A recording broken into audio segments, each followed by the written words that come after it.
This is Movers and Shakers, where we interview the upcoming generation of make it happen multifamily investors to share their story. Welcome to the Movers and Shakers podcast. My name is Gino Barbaro, co-founder of Jake and Gino, multifamily investor, educator, father, mentor, and I'm joined by my co-host Joshua Ryan Rusin, who gets up at 4:45 in the morning. Have no idea why he does that. I guess he's got to hit the gym. He's looking good. He's the community director of Jake and Gino. Josh, how you feeling this morning, bro? Gino, doing well, man. And you got to win the day. You can start the day, and I can control that time in the morning before anything else has started. It's those early wins that lead to confidence, and that momentum rolls into the rest of the day. So I'm excited. Gino, what's going on in your world? Well, I didn't wake up at 4:45. I woke up at 7, had a good night's sleep, got ready to go, and I'm excited about today's guest. Multifaceted. We got the honeybee here. I'm holding up the honeybee. Anybody wants a copy? Hit me up, Gino at jakeandgino.com, and I'll send you a PDF copy. Josh, let it rip, bro. All right, today's guest is Mehdi Khachani. Mehdi has been a member of the Jake and Gino community since June 2020. He's the co-founder of JMK Property Investment and has over 20 years of experience in real estate, including acquisitions, construction, and commercial remodeling, brokerage, and property management. He lives each day with gratitude and focuses on delivering results and value to others. Without further ado, welcome to the show, Mehdi. Hello. Hi, Josh.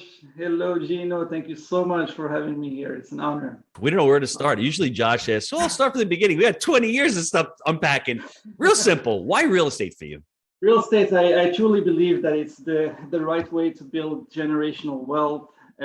I've looked at people that have done it in the past, friends of my father, and they've done very well. And so it's been inspiration from my early ages. And then eventually I read the book that everybody reads to get inspiration about real estate, Rich Dad, Poor Dad, and that kind of gave me even more energy to grow in that space.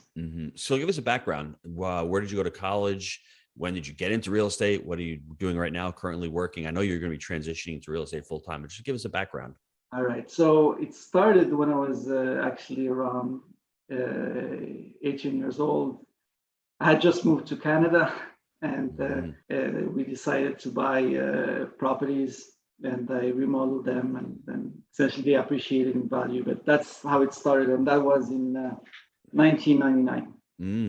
And then at the same time, I wanted to have a strong corporate career, so I focused a lot on education. That's how our parents taught us to think about life and making a living. So when I was in Montreal, I had a bachelor's in electrical engineering, and then I got a master's in engineering at McGill, and then eventually I completed my education with a master's, an MBA actually at the Wharton School, and I've led a corporate career in medical devices where I grew over the years, but my heart was in real estate at the same time. Mehdi, if you look back at that, knowing what you know now, I know it's a hard question. Would you have changed? Would you have gotten all those degrees and all that education if you could have said, hey, I can go into multifamily today? Because I know it's a limiting belief. You had said something about limiting beliefs right before we got on camera. Was it a limiting belief for you to say, I can't do real estate? I've been taught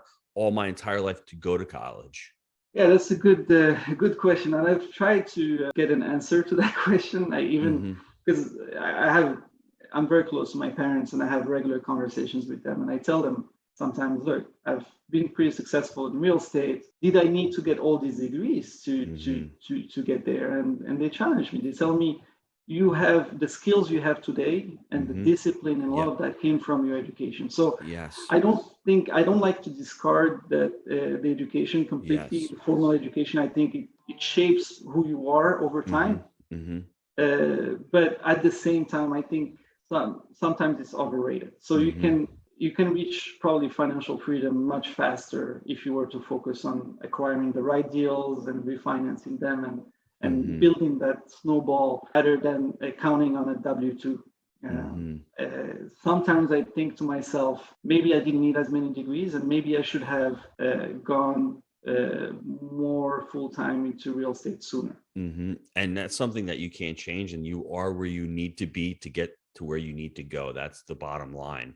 Yeah. What I want to do is I want to talk about the multifaceted, get into all the different verticals you have. But what was the problems you were experiencing before joining Jake and Gino? I mean, speed, I think, is a big one. I believe in proximity. I believe that you're the average of the 5 people you spend the most time with. And I've been self-educating myself for the longest time. It works, but it just takes a lot longer. And to be part of a community where people literally think about this early in the morning, throughout the day, and when they go to bed, and they inspire you to get better. I like to surround myself with people that are ahead of me and figure out how I can accelerate my journey. And I think that's one key benefit, to have a community. And honestly, I'm not saying this lightly or just like that, but you, Gino, I love that I'm doing this podcast with Josh, because Josh is an amazing resource. Josh is someone that I've asked for so many things, and he never says no. But you have done the culture of the community, and that come from you guys, is exceptional. People really and genuinely want to help. There are several people that I want to thank. Obviously, you, Gino, Josh, I just mentioned, Darren, Marco, your brother, Bill Ham, Chris Jackson. You have the right people, and it's a community that wants to give you and bring you forward with them. Well, Josh is getting up at 4:45 in the morning thinking about real estate. So could you imagine? No one beats that. So, and the funny thing is, Mehdi, if you remember about a month and a half or 2 months ago, we were sitting on the grassy knoll in Omaha on the Money Mixer. And how amazing is an event like that, where you go out, you do you do it one day.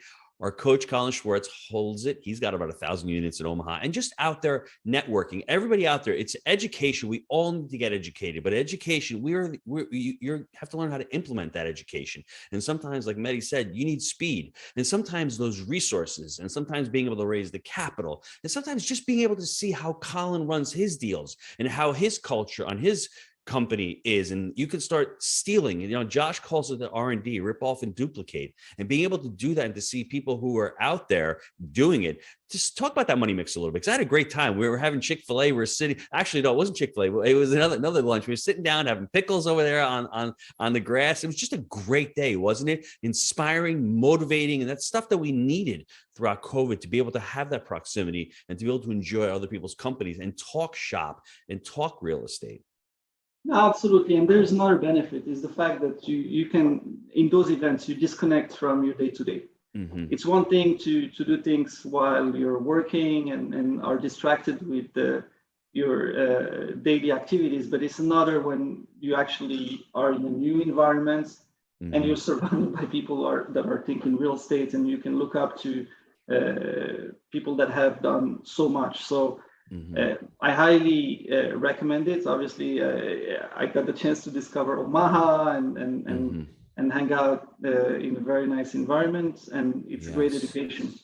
So let's talk about the deals. I mean, when you were joining, you had the property management, you had a couple of deals, and you are, well, first, let me ask you, limiting beliefs. What limiting beliefs did you have? Because you're in a tough market. You're in a very competitive market down in South Florida. Everyone's saying deals are overpriced, but you pulled through. Can you share some of those limiting beliefs with the listeners, and they can say, I'm not the only one. There are other people out there who have these limiting beliefs. Yeah. So the limiting beliefs is the size of the transactions. And I may still have that limiting belief. One thing that you learn quickly when you join the Jake and Gino community is that there is no limit. There are people that have joined it, and within 7 months, they've acquired properties that have 100 units, 150 units, 200 units in a very short time, and they're able to reach financial freedom. So to see that others have done it is extremely powerful. And what I would say, I just start somewhere. The key is to get started, and then it's a snowball effect. You take on the next one and the next one and the next one. I've had the chance, and I've doubled the size of each acquisition, and the last one I acquired was while I was in a student. I bought a 26 unit property that pretty much granted me financial freedom at this point. So what does financial freedom look like? Do you paint the picture for me? Financial freedom for me, it's essentially being able to cover your expenses through passive income. We have types of incomes. The income that you get from your active job or something that you spend time on, and there's passive income from rentals or other. So right now, my rental income is big enough that it covers my expenses, and this way I can free myself from a W-2 job, and then that allocation of time into real estate investing gives you the focus, helps you accelerate that journey, and then you can move even faster. But hitting that milestone, which to me is a dream come true. Exactly. You're giving me the logical one. Give me the emotional one. I The changed my life. One, Yeah, absolutely. Thank you. Emotional one is my why is my family. I'm very, very close to my kids. I have a 1-year-old, a 4-year-old. I love spending time with them. They give me so much joy. So the job I'm transitioning out of takes so much of my time, and having the possibility to organize myself with my own schedule, probably work just as hard, but be able to focus on my kids and give them my time, that's priceless. And financial freedom, that's that. You become the owner of your time. If you're in the W-2, someone else owns your time. And that's what I was able to free myself of. And quality time with family is a big driver for me. So Mehdi, let's go into the different businesses that you have, because you do have construction, you do have the property management, you have the investment arm, you're probably syndicating deals. Where did you start? When you first started doing deals, how would you advise a person listening to this who's never done a deal before? Where should they start? Okay, that's a very good question. I think to start, you can work on a deal of any size. That's number one. It doesn't. You don't have to go straight to a big deal, although that is possible, especially if you're part of a community like Jake and Gino, where you have the education, etc. But I think the key is to start.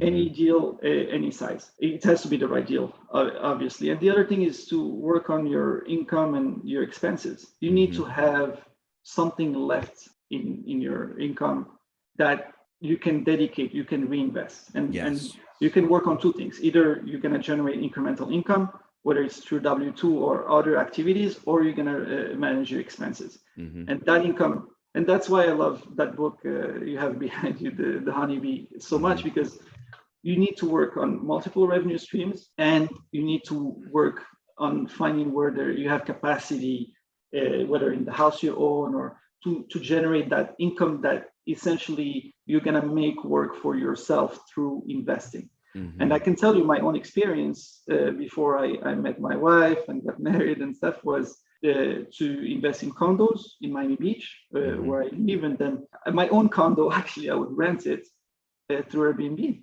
And I was able to generate substantial income on top of my salary, which was good as well. And that income I didn't touch it. That income went straight into investing into new properties. And then what happens is you always want to buy at a discount or find the right deal, and then you buy that one property, and then you refinance it if you buy it at the right price. You get some of your equity back, and then you buy something bigger and bigger and bigger. And then eventually what you see is that your capacity to purchase increases over time, because you have these investments themselves that are generating incremental income on top of what you had put aside originally, and then it's snowball. It's a bigger and bigger capacity to purchase, and this way you can buy bigger deals and eventually get to your freedom. So let me ask you, what's your favorite part of the business? What do you like the most? Do you like going deals? Do you like refinancing? Do you like construction? Do you like the property management side? I would say, honestly, in one word, my favorite part of the real estate is people, and people at different levels. I love the people that are that I learn from, but I also love the fact that by investing in real estate and providing housing to your tenants, that's something that adds value to their lives. And one thing that's great about real estate that's very unique is the fact that it's something that's tangible. You can see. Like, sometimes I drive with my kid and tell him, "Look, this is our investment property," and that's also very unique. The last point I would mention is the 2 points actually: control. The fact that it's an asset that is in your own hands, And contrarily to stock that you may buy, it's something that you can make better with your own work. The last point that I would mention is the leverage, right? So you don't have to put the full price of the asset in the transaction. You put a portion of it, but the appreciation is over the entire property value, and that helps you get more leverage and increase your income, your gains. So when you told people you were going to leave your W-2 job, what was the reaction from friends, family? Did they think you're nuts? People think I'm nuts by default because I think we didn't cover it at the beginning, but I have a W-2, and I mean, had transitioning out the W-2, 4 businesses, 2 kids at an early age. So, and with the kids comes the responsibility, right? So I need to provide for my family, make sure I have expenses that are there, school, etc., housing. So it is, but it's the fruit of over many years of work.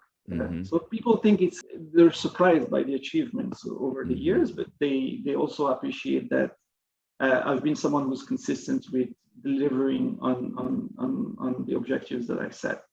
So what does it feel like building your dream right now? Getting up every day thinking about real estate? I almost want to pinch myself every day, honestly. That's how it feels.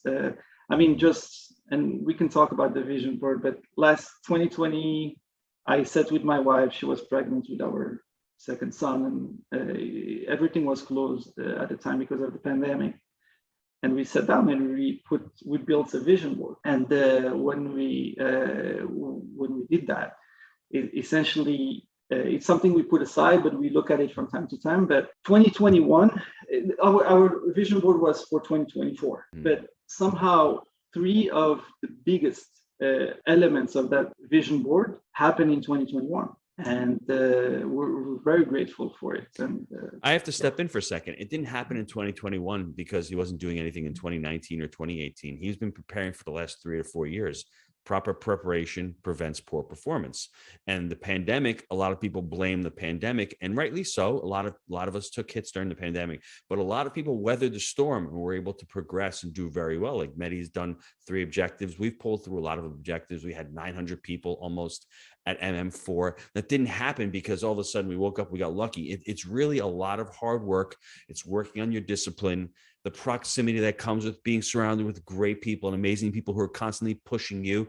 He has different businesses, so he has different leaders at different businesses, and he's motivated. He's inspired every day to work on it. And being busy, having 2 kids, having the 4 businesses, having the W-2 job, all of those I think are really excellent for people, because sometimes when you're really busy, you just continue to produce. If you're sitting around all by yourself and you're thinking about these limiting beliefs, that can really hold you back. So don't be afraid of the hard work. The hard work is what you need to put into this. And then like Mehdi said, sometimes you need to work hard in the beginning, but then start working smart. All of a sudden, not how can I do it, but who can help me? That's what I think the honeybee really discusses. And that's what I think, Mehdi's story talks about, is as far as he's building these different verticals, how do I do it? Last question before we go to the short answers. Where do you see yourself in 2024? What happened to that vision board? I know you probably erased it and you put more goals on there. So I definitely need to refresh it, because things have happened much faster than I thought. I'll be focusing primarily on investing. That's what I am passionate about, and that's where, like you said, I want to work smart. I've looked at all the areas I could allocate my time to, and investing in large acquisitions is where I think I'll get the best value for my time. But I'll continue driving the other businesses and growing them. We have a target in terms of the number of units we want to have acquired by 2024. I'm also counting on growing the businesses. So it's a mix of real estate acquisitions and then growing the existing businesses. That's awesome. Love that. Let's take a quick time out to hear from our sponsors. Gino, I know a lot of our listeners are wanting to take their multifamily investing business to the next level. I know that you've been hard at work helping Jake and Gino students do just that using our framework. Can you explain to the listeners how they can get our help? Guys, we've been hard at work growing our community of like-minded investors, and the results of our members has been nothing short of incredible. We're looking to grow this amazing group. What we're looking for is those who want to follow our proprietary framework that we've created. Buy right, manage right, and finance right. Leverage our connections, education, and mentorship as ways to take your business to the next level. So if you're interested in finding out more about how you can become a part of our amazing community, apply to work with us at jakeandgino.com/apply. All right, Mehdi. So you're a man who's had a lot of success in a lot of different industries. You went to Wharton, one of the most prestigious business schools. You crushed it in your career and also as an entrepreneur. What would you say is one thing that has been key to having the amount of success that you've had in life? Dreaming big and knowing what you want. I think it's very difficult to achieve anything if you don't know what you want. So that's number one. And since I was actually a kid, I when they would ask me, what do you want to do when you grow up? I used to answer, I want to be a businessman. Mm-hmm. And the life that I have today is, I think, pretty much what I've been aspiring to my entire life. And the other thing I would mention is I've never done something or gotten into an endeavor without knowing what I wanted to do 2 steps ahead. Mm-hmm. So that anticipation and planning and commitment mm-hmm. is what gets you there eventually. Love that. Proper preparation. That's a good answer. Mm-hmm. All right, Mehdi, up to this point in your career or in your life in general, what is your proudest achievement and why? Honestly, I don't know if you'd call it an achievement, but I would say my wife by far. Because I mean, choosing your partner, it's your life partner. She's my business partner. She's everything to me, and one of the reasons I'm able to accomplish all that is that we support each other. So that to me is what I'm most proud of. The family that we built together, our 2 boys. And then from a business standpoint, obviously the investment, some of the acquisitions we've made, the last one alone is generating enough income for us to be able to be financially free. Mm-hmm. So that's definitely a big achievement. Then, yeah. Love those, man. Shout out to Jessica. She's amazing. Thank you. All right, Mehdi, what about favorite book? Oh, favorite book. So, I mean, I mentioned that one that I think is good for a mindset shift. Honestly, I read a lot. I read real estate books all the time and business books. And one that actually quite surprised me. And because I always read books with some skepticism, like you feel like you're gonna read the same thing, or mm-hmm. the one that actually quite surprised me is The Honeybee. And very honestly, Gino, and because first of all, it's a story. It's extremely easy to read, and it focuses in probably one of the most important concepts out there, which is multiple revenue streams. Mm-hmm. The same way, if you think about a single family versus multifamily, if you have a single family home and you lose your tenant, you just lost 100% of your income. Mm-hmm. But if you have multifamily, you can lose a portion of your multifamily tenants, and you're still okay because you essentially diversified. Mm-hmm. I think the same concept applies to multiple revenue streams. If you have multiple revenue streams, and I think with my wife right now, we have north of 10 revenue streams, it gives you safety. Mm-hmm. Because you know that if anything goes wrong with some of them, you have the others to fall onto. Mm-hmm. Well said. All right, so listen, there's a lot of takeaways in this episode. And honestly, a theme that stood out to me, and Mehdi, you did this very well. You saved, you lived off less than you made. And rather than buying liabilities, you bought assets and started putting that money to work for you. And then you got to a point now where you no longer have to trade time for money and your assets produce that for you. And then honestly, the kicker in this is education compresses that timeline and gets you there faster. So that's been an incredible theme that stood out to me. Gino, what do you have to add to that? I think there's a lot of takeaways, Josh. I think it's education times action equals results. You can get educated all you want. You need to take action at one point, and it's scary. And if you can't do it yourself, I get it. Join a community. Go out there and find other like-minded individuals who will hold you accountable. I think the proximity, we say it a lot on this show. And, when I was at MM4 and Luke Wren was out there and he was speaking on stage, you can see the proximity when all of a sudden you have all these people in the audience getting together, getting close, the energy, the excitement, the motivation, and the accountability. I mean, having that accountability is everything to an entrepreneur. I think also, Josh, something that really resonates is we cannot, as Jake likes to say, poo-poo hard work.